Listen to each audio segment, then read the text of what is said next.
नमस्कार दोस्तों, स्वागत है आपका हमारे YouTube चैनल जीके राजस्थान पर। तो सबसे पहले जो मुख्य बात है, आज की तारीख में राजस्थान में 7 संभाग और 41 जिले हैं। ये 2023 के बदलाव के बाद की स्थिति है। सही कहा।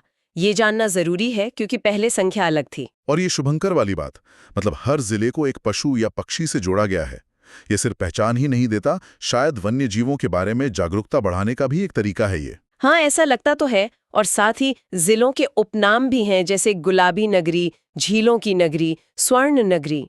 ये नाम भी अपने आप में काफी कुछ कहते हैं। तो चलिए शुरू करते हैं फिर। राजस्थान के इस प्रशासनिक भूगोल को थोड़ा करीब से देखते हैं।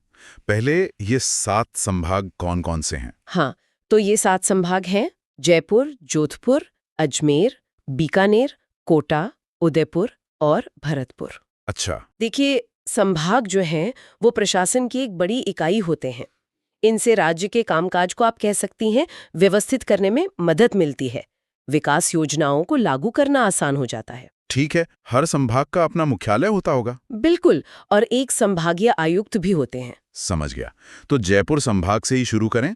इसमें कुल 7 जिले आते हैं।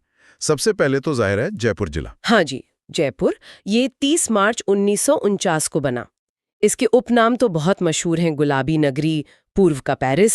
और इसका शुभंकर चीतल है। से गुलाबी नगरी नाम महाराजा सवाई राम सिंह द्वितीय के समय से जुड़ा है। 1876 में प्रिंस ऑफ वेल्स आए थे, तो उनके स्वागत में पूरे शहर को गुलाबी रंग से रंगवाया गया था। अरे वाह! और पूर्व का पेरिस? वो इसकी खूबसूरत योजनाबद्ध बनावट की वजह से कहा जाता है।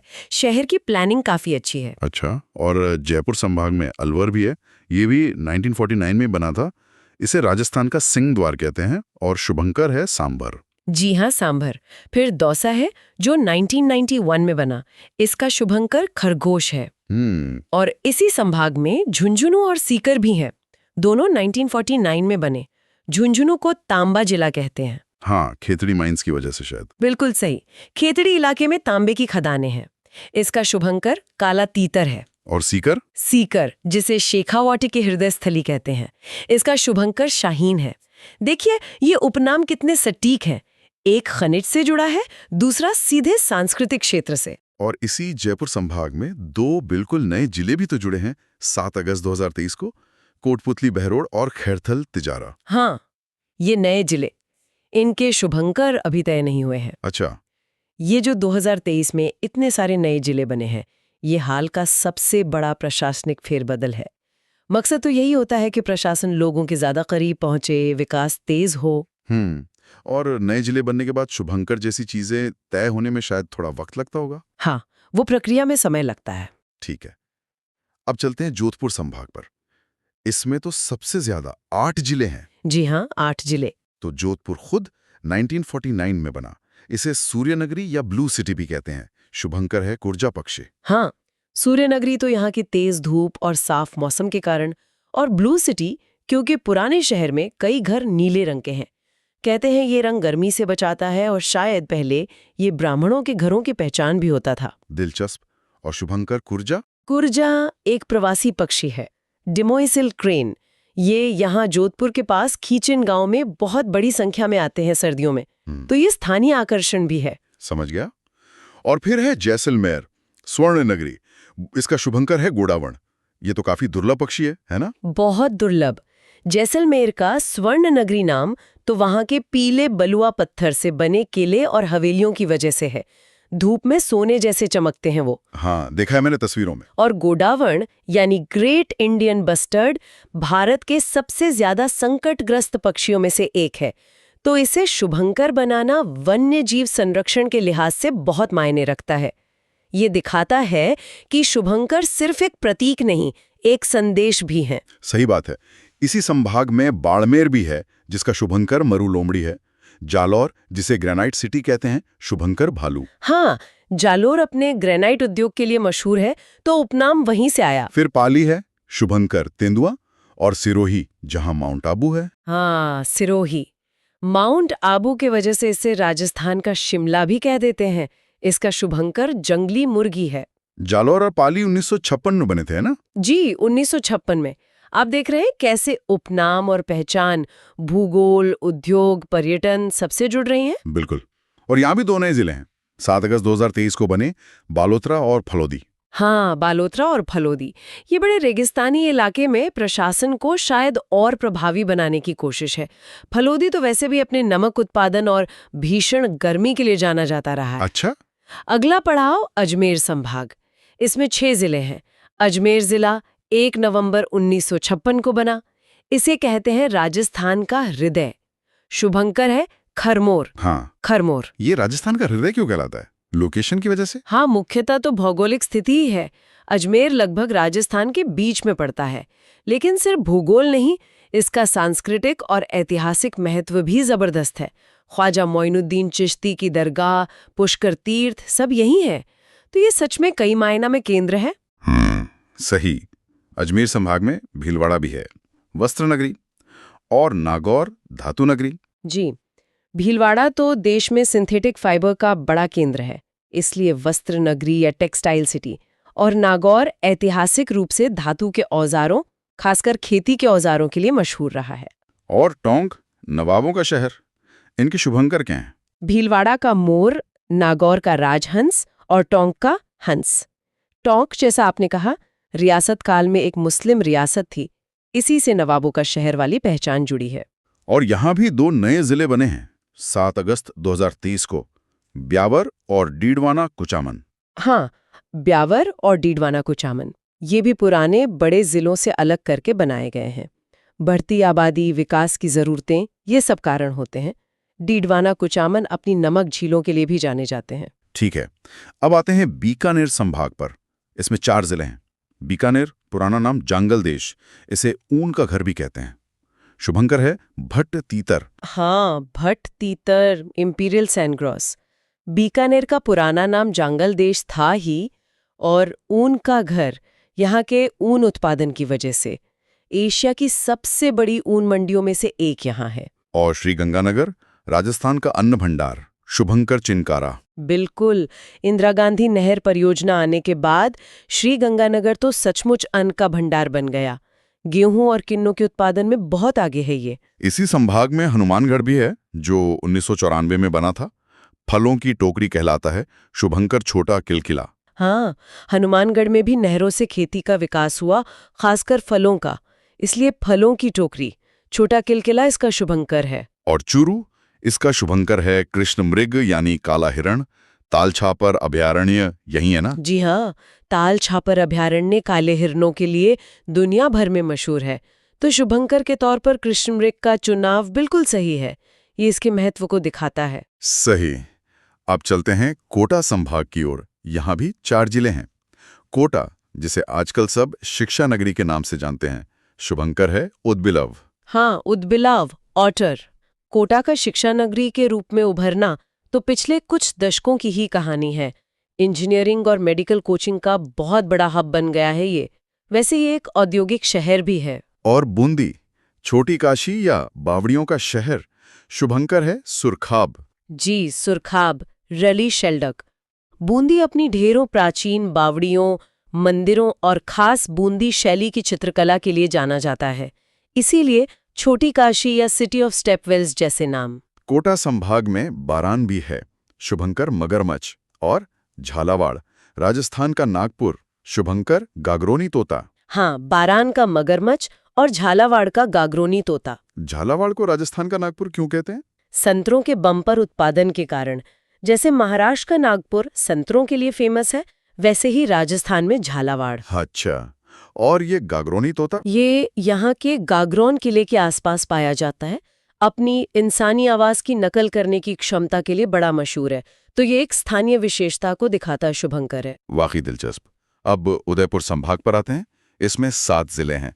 उदयपुर, झीलों की नगरी, शुभंकर कब्र बिज्जू। हाँ, कब्र बिज्जू, इंडियन पैंगोलिन। उदयपुर तो अपनी खूबसूरत झीलों, पिछोला, फतेह सागर और शानदार महलों के कारण झीलों की नगरी या पूर्व का वेनिस कहलाता है।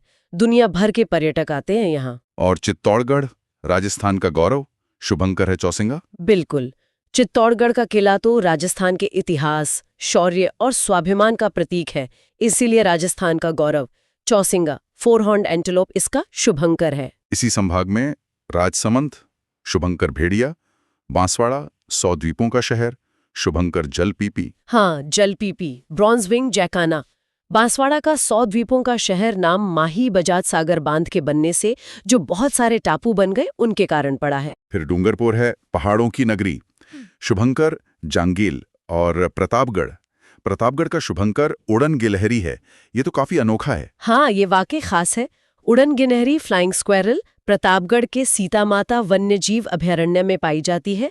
भारत में बहुत कम जगह है जहां ये मिलती है। ये दिखाता है कि शुभंकर चुनते वक्त स्थानीय दुर्लभ वन्य जीवों पर भी ध्यान दिया गया है। डूंगरपुर अपने पहाड़ी इलाके के लिए पहाड़ों की नगरी कहलाता है। जांगील पेंटेड स्टॉक उसका शुभंकर है। और उदयपुर संभाग में भी एक नया जिला बना है 7 अगस्त 2023 को, सलूम्बर। जी, सलूम्बर। ये भी दक्षिणी राजस्थान में प्रशासनिक पहुंच को बेहतर बनाने के लिए बनाया गया लगता है। ऐतिहासिक रूप से भी सलूम्बर का मेवाड़ रियासत में बड़ा महत्वपूर्ण स्थान रहा है। ठीक है। और आखिर में भरतपुर संभाग, इसमें 5 जिले हैं।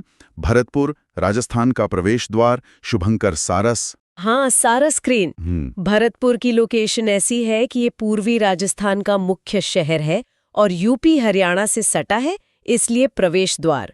और यहाँ का केवलादेव राष्ट्रीय उद्यान तो सारस क्रेन के लिए विश्व प्रसिद्ध है ही। धौलपुर भी इसी में है। रेड डायमंड सिटी, शुभंकर पचीरा। ये रेड डायमंड सिटी क्यों? धौलपुर अपने लाल रंग के बलुआ पत्थर के लिए मशहूर है। बहुत खास पत्थर है ये। दिल्ली के लाल किले, राष्ट्रपति भवन जैसी कई बड़ी इमारतों में इसका इस्तेमाल हुआ है। इसी वजह से red diamond city. पचीरा Indian skimmer इसका शुभंकर है। अच्छा। और करौली, डांग की नानी, शुभंकर घड़ियाल और सवाई माधोपुर भी हैं। सवाई माधोपुर तो रणथंभौर टाइगर रिजर्व के लिए फेमस है। बिल्कुल। करौली का इलाका चंबल नदी के बीहड़ क्षेत्र में आता है, जिसे डांग कहते हैं, तो डांग की रानी। सवाई माधोपुर की पहचान तो रणथंभौर नेशनल पार्क और बाघ संरक्षण से ही है। शुभंकर भी बाघ ही है। घड़ियाल और बाघ जैसे शुभंकर तो सीधे सीधे संरक्षण का संदेश देते हैं। हाँ, ये तो है। और भरतपुर संभाग में भी एक नया जिला है, डीग। 7 अगस्त 2023 को बना। इसे जल महलों की नगरी कहते हैं। जी, डीग अपने शानदार जल महलों के लिए बहुत प्रसिद्ध है, जो जाट शासकों ने बनवाए थे। इसे अलग जिला बनाने से शायद इस ऐतिहासिक विरासत के संरक्षण और पर्यटन को और बढ़ावा मिलेगा। तो ये थे राजस्थान के 7 संभाग और 41 जिले। मतलब एक बात तो साफ है कि जिलों के बनने का इतिहास काफी लंबा है, चरणों में हुआ है सब। 1949 और 1956 में एकीकरण के समय कुछ बने, फिर 80 और 90 के दशक में, फिर 2008 में प्रतापगढ़, और अब 2023 में एक साथ इतने सारे नए जिले। हाँ बिल्कुल। ये जो जिले बनने की अलग अलग तारीखें हैं ना, ये अपने आप में राजस्थान के विकास की कहानी कहती हैं। शुरुआती जिले राज्य के एकीकरण और बुनियादी ढांचा बनाने का हिस्सा थे। बाद के दशकों में बनी जिले शायद बढ़ती आबादी, विकास की उम्मीदें और प्रशासन को ज्यादा प्रभावी बनाने की जरूरतों को दिखाते हैं। और 2023 का जो फेरबदल है, वो शायद दिखाता है कि राज्य अब और ज्यादा विकेंद्रीकृत प्रशासन की तरफ बढ़ रहा है, ताकि सरकारी योजनाएं और सुविधाएं जमीनी स्तर तक बेहतर पहुंचें। हाँ बिल्कुल, यही मकसद होता है। और ये उपनाम और शुभंकर भी बड़े काम के लगते हैं। मतलब ये सिर्फ नाम या फोटो नहीं है, ये जिले की पहचान, उसके इतिहास, भूगोल, अर्थव्यवस्था या वन्य जीवों से जोड़ते हैं। निश्चित रूप से। जैसे वस्त्र नगरी, ग्रेनाइट सिटी, तामा जिला, ये सीधे अर्थव्यवस्था से जुड़े हैं। झीलों की नगरी, पहाड़ों की नगरी, मरु प्रदेश, ये भूगोल से। छोटी काशी, राजस्थान का गौरव, ये इतिहास और संस्कृति से। सही। और शुभंकर, जैसा हमने देखा, न केवल एक पहचान देते हैं, बल्कि जैव विविधता और संरक्षण के महत्व को भी बताते हैं, चाहे वो संकटग्रस्त गोडावण हो या दुर्लभ उड़न गिलहरी या फिर राष्ट्रीय पशु बाघ। तो संक्षेप में कहें तो राजस्थान की मौजूदा प्रशासनिक तस्वीर है 7 संभाग और 41 जिले। इनमें से कई हाल ही में बने हैं और हर जिले की अपनी एक कहानी है, जो उसके उपनाम और शुभंकर में कहीं न कहीं झलकती है। हाँ, और ये समझना भी जरूरी है कि ये प्रशासनिक सीमाएं कोई पत्थर की लकीर नहीं होती। वे समय और जरूरतों के हिसाब से बदलती हैं।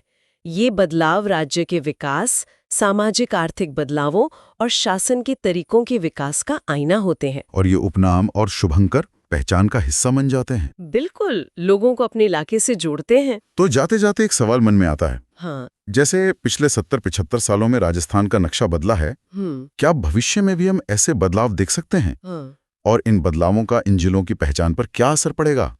ये सोचने वाली बात है। देखिए, विकास और जनसंख्या के पैटर्न तो बदलते ही रहते हैं, तो प्रशासनिक पुनर्गठन की जरूरतें भी बदल सकती हैं। और ये भी देखना दिलचस्प होगा कि ये जो उपनाम और शुभंकर आज पहचान बने हैं, ये आगे कितने प्रासंगिक रहते हैं, या क्या कोई नई पहचानें उभरती हैं? ये सवाल हमें किसी भी जगह के आज को उसके इतिहास और भविष्य के संदर्भ में देखने के लिए प्रेरित करते हैं। और ऐसे ही मजेदार तरीके से पढ़ने के लिए बने रहिए आपके अपने चैनल एनसीयू परीक्षा रैंक पर।